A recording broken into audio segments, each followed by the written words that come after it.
सुप्रभात बच्चों। इस पाठ का पहलवान की ढोलक पाठ का ये तीसरा वीडियो है। तो इसमें यहाँ तक आपको बता दिया गया था कि चांद सिंह समझ गया था कि इस पहलवान से पार पाना उसके लिए मुश्किल है, क्योंकि पहली ही पकड़ में उसको अपने प्रतिद्वंदी का, अपने कंपटीटर की ताकत का अंदाज उसको मिल गया था। और राजा ने भी लुट्टन को आज्ञा दी थी मजबूर होकर के, जब नहीं मानता तो भाई मैं कैसे आपको रोक सकता हूँ, ठीक है लड़ ले। उसके बाद पहलवानी वाला जो अखाड़ा होता है उसके आसपास जो ढोल होते हैं वो बजने शुरू हो गए। सारे दर्शक जो थे वो एग्जाइटेड हो गए और शोर बढ़ गया। और मेले के जो दुकानदार थे, क्योंकि उनको पता था कि चांद सिंह की जोड़ी का कोई पहलवान कुश्ती लड़ने वाला नहीं मिल रहा है, तो अब लोगों को भी एक उद्देश्य मिल गया कि दुकानें बंद करें और तुरंत जाके चांद सिंह की कुश्ती देखें, कम से कम उस पहलवान को देखें जिसने चैलेंज किया है। तो वहाँ चटधा गिड़धा आजा भिड़ जा वाली ढोल की तान शुरू हो गई। भरी आवाज में एक ढोल जो अब तक चुप था बोलने लगा, ढाक ढिना ढाक ढिना ढाक ढिना, अर्थात वाह पट्टे। अब ये जो ढोल था वो देशी, यानी वहीं के किसी आदमी का ढोल था। और वो ढाक ढीना के संकेत द्वारा लुट्टन को प्रोत्साहित कर रहा था, लुट्टन का उत्साह बढ़ा रहा था, लुट्टन को कह रहा था वाह पट्टे, बहुत बढ़िया दांव, बहुत अच्छा दांव। लुट्टन के लिए था वो ढोल की तान। लुट्टन को चांद ने कसकर दबा लिया था, गला पकड़ लिया चांद सिंह ने। किसका? लुट्टन का। तो दर्शकों ने तालियां बजाई। किसकी तरफ थे दर्शक इस समय? इस समय थे चांद सिंह की तरफ। और दर्शक तालियां बजा के कहने लगे, अरे गया गया गया, हलवा हो जाएगा हलवा।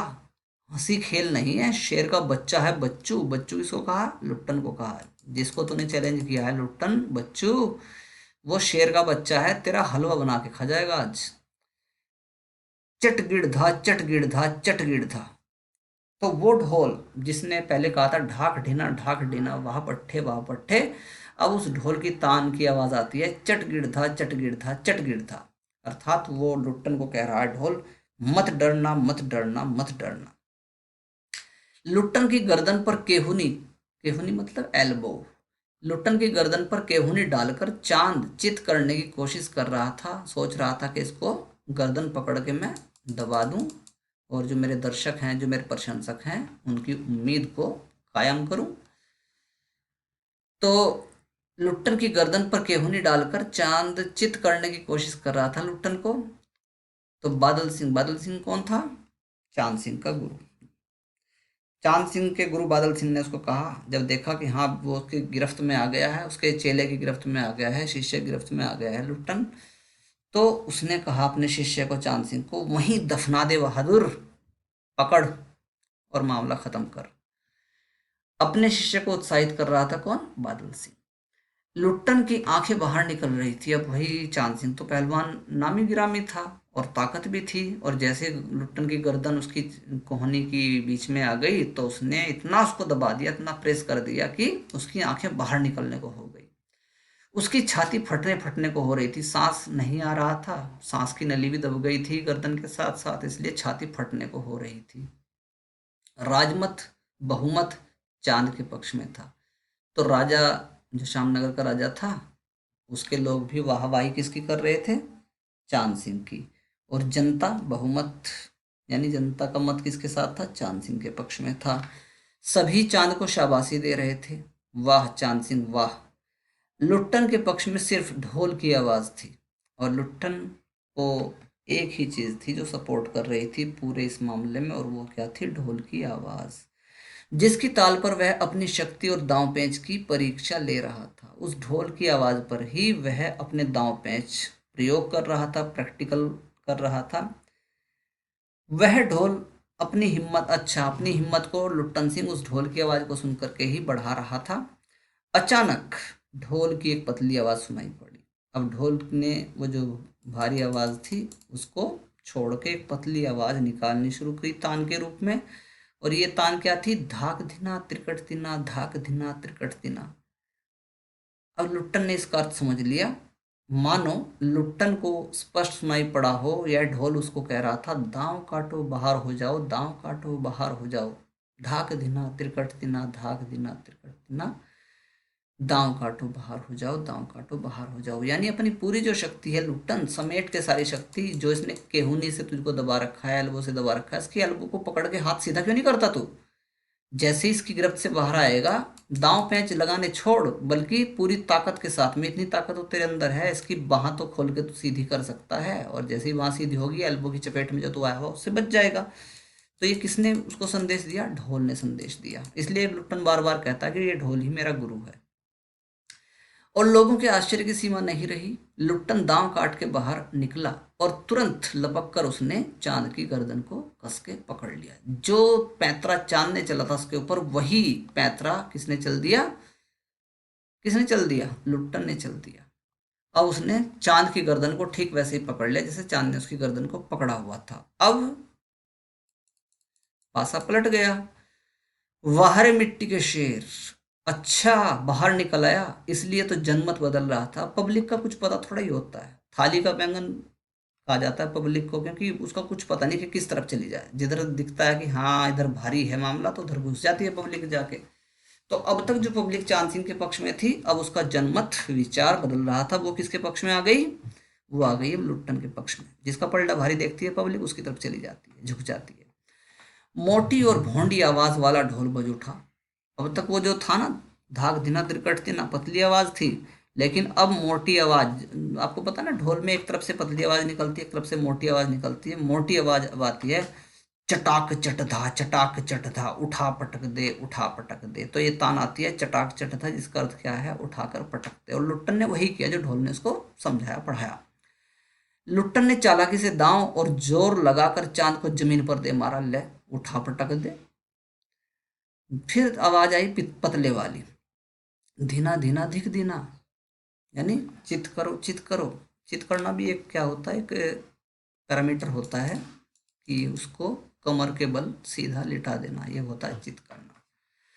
लुट्टन ने अंतिम जोर लगाया अपनी तरफ से, और चांद सिंह चारों खाने चित हो रहा। उसने उसको चित कर दिया। अब ढोल की आवाज फिर आती है, धा गिड़ धा, धा गिड़ गिड़, धा गिड़ गिड़, धा गिड़ गिड़, वाह बहादुर, वाह बहादुर, वाह बहादुर। और ढोल ने समर्थन किसका किया? लुट्टन का। जनता यह स्थिर नहीं कर सकी कि किसकी जय जय ध्वनि की जाए। जनता समझ नहीं पा रही थी कि हम किसकी जय करें। फलतः अपनी अपनी इच्छानुसार किसी ने माँ दुर्गा की, किसी ने महावीर जी यानी हनुमान जी की, और कुछ ने राजा श्यामानंद की जय ध्वनि की। अंत में सम्मिलित जैसे पूरा आकाश मानो गूंज उठा। ठीक है। उसके बाद आता है पैराग्राफ, विजयी लुट्टन कूदता फांदता ताल ठोंकता सबसे पहले बाजे वालों की ओर दौड़ा। किधर गया? जिधर ढोल बज रहे थे उधर कूदता फांदता अपनी विजय से उन्मत्त होकर के वो कहाँ गया? बाजे वालों की ओर गया और ढोलों को श्रद्धापूर्वक प्रणाम किया। जाते उसने क्या किया? सबसे पहले ढोलों को नमस्कार किया। फिर दौड़कर ढोलों की तरफ उसने क्या किया? हाथ जोड़ के प्रणाम किया श्रद्धा के साथ, पूरे मन से। फिर दौड़कर उसने राजा साहब को गोद में उठा लिया। उठा लिया राजा को गोद में, क्योंकि राजा साहब ने परमिशन दे दी थी। राजा साहब के कीमती कपड़े मिट्टी में सन गए, क्योंकि वो तो मिट्टी में लोट लगा के आया था, तो मिट्टी जो उसके शरीर पे लगी हुई थी वो राजा के कपड़ों में लग गई। और राजा के कपड़े तो कीमती होते ही हैं। तो मैनेजर साहब को ये बात खराब लगी उसकी, कि यार ये क्या कर दिया इसने, राजा साहब को ये कपड़े खराब कर दिए। तो मैनेजर साहब ने ऐतराज किया, आपत्ति की, ऐतराज किया, अरे अरे क्या कर रहा है तू? किंतु राजा साहब इस समय गदगद हो रहे थे। उन्होंने स्वयं उसको छाती से लगाकर गदगद होकर कहा, जीते रहो बहादुर, तुमने मिट्टी की लाज रख ली। मिट्टी की लाज, अपनी मातृभूमि की लाज रख ली। इस विदेशी, विदेशी क्यों? क्योंकि वो पहलवान कहाँ था? पंजाब प्रांत का था। तुमने इज्जत तो बचा ली कम से कम इस मिट्टी की। पंजाबी पहलवानों की जमायत चांद सिंह की आंखें पहुंच रही थी। उधर उसकी सेवा चल रही थी। आज पहली बार हारा था बेचारा। लुट्टन को राजा साहब ने पुरस्कृत ही नहीं किया, अपने दरबार में सदा के लिए रख लिया। उसको वहां नकद पुरस्कार भी दिया, और साथ के साथ उसको अपने शाही दरबार का शाही पहलवान घोषित कर दिया। तब से लुट्टन राज पहलवान हो गया, और राजा साहब उसे लुट्टन सिंह के नाम से पुकारने लगे। यानी अब तक तो वो खाली लुट्टन था, लेकिन अब क्या हो गया? वो लुट्टन सिंह जुड़ गया उसके साथ में, टाइटल सिंह। राज पंडितों ने मुंह बिचकाया, तो जो ब्राह्मण थे वो कह रहे थे, हुजूर, जाति का डॉट डॉट डॉट और सिंह डॉट डॉट डॉट, यानी आपको पता है इसकी जाति क्या है, ये निम्न जाति का है, उस जाति का लेखक ने उल्लेख नहीं किया इसलिए डॉट डॉट डॉट छोड़ दिया। और आप इसको सिंह कह रहे हैं, सिंह जो टाइटल होता है वो किसका होता है, राजपूतों का होता है, क्षत्रियों का होता है। तो आप एक निम्न जाति के आदमी की इतनी तारीफ भी मत करो, उसको लुट्टन ही रहने दो, उसको लुट्टन सिंह तो ना कहो, क्योंकि सिंह टाइटल उस पर जचता नहीं उसकी जाति के कारण।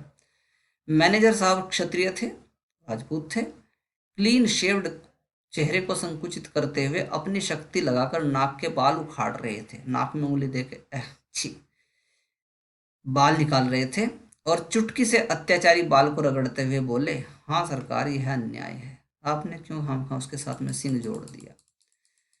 तो राजा साहब ने मुस्कुराते हुए सिर्फ इतना ही कहा, उसने क्षत्रिय का काम किया है। अरे राजपूत तो वहां और भी खड़े थे इज्जत बचाने के लिए, कोई सा आया सामने, कोई सा नहीं आया, उसने किया है वो काम। उसी दिन से लुट्टन सिंह पहलवान की कीर्ति दूर दूर तक फैल गई। पौष्टिक भोजन और व्यायाम तथा राजा साहब की स्नेह दृष्टि ने उसकी प्रसिद्धि में चार चांद लगा दिए। कुछ ही वर्षों में ही उसने एक एक कर सभी नामी पहलवानों को मिट्टी सुंघाकर आसमान दिखा दिया। आसमान दिखाना मतलब चित कर दिया। काला खां एक पहलवान का नाम है, के संबंध में यह बात मशहूर थी कि वह ज्यों ही लंगोट लगाकर आली कहकर अपने प्रतिद्वंदी पर टूटता था। कौन, काला खां। क्या कहता था वो लंगोट लगा के, क्या उसका एक टैगलाइन होती थी, मैदान में उतरते ही आली, ठीक है। अपने प्रतिद्वंदी पर जैसे टूट पड़ता था, प्रतिद्वंदी पहलवान को लकवा मार जाता था, यानी उसके आली कहते ही आधी ताकत खत्म हो जाती थी सामने वाले की। लुट्टन ने उसको भी पटक कर लोगों का भ्रम दूर कर दिया। लुट्टन ने क्या कर दिया, उसको भी कर दिया परास्त। ठीक है, इस वीडियो में इतना, अगली वीडियो के लिए प्रतीक्षा करेंगे। धन्यवाद।